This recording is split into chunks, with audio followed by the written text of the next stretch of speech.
नमस्कार, मी नम्रता संभेराव। मी आज एका अत्यंत महत्वाच्या विषयावर बोलणार आहे। पावसाळा सुरू झालाय, पण पावसाळ्यासोबतच काही प्राणघातक आणि धोकादायक अशा आजारांचं आगमन झालंय। मलेरिया आणि डेंग्यू या आजारांबद्दल बोलतेय मी। मलेरिया हा मादी अनोफिलीसमुळे होतो, तर डेंग्यू हा एडिस प्रजातीच्या मादी डासांमुळे होतो। आणि हे डास साचलेल्या स्वच्छ पाण्यातच वाढतात। त्यामुळे आपण आपल्या आजूबाजूचा परिसर आणि आपलं घर हे नेहमी स्वच्छ ठेवलं पाहिजे। कुठेही पाणी साचणार नाही याची आपण काळजी घेतली पाहिजे।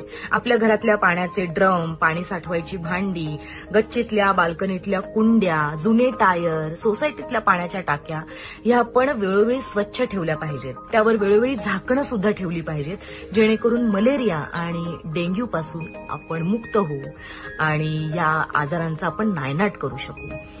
आठवड्यातला एक दिवस आपण कोरडा दिवस पाळण्याचं सुनिश्चित केलं पाहिजे। समजा कोणाला ताप आला असेल तर आपण त्याच्याकडे दुर्लक्ष न करता आपण तपासणी केली पाहिजे। जवळच्या रुग्णालयात जाऊन, दवाखान्यात जाऊन चाचणी केली पाहिजे।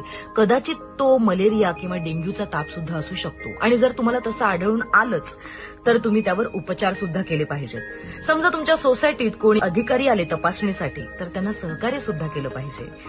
मच्छर खलास तर जीवन झकास। थोडीशी सतर्कता, डेंग्यू आणि मलेरियापासून मुक्तता।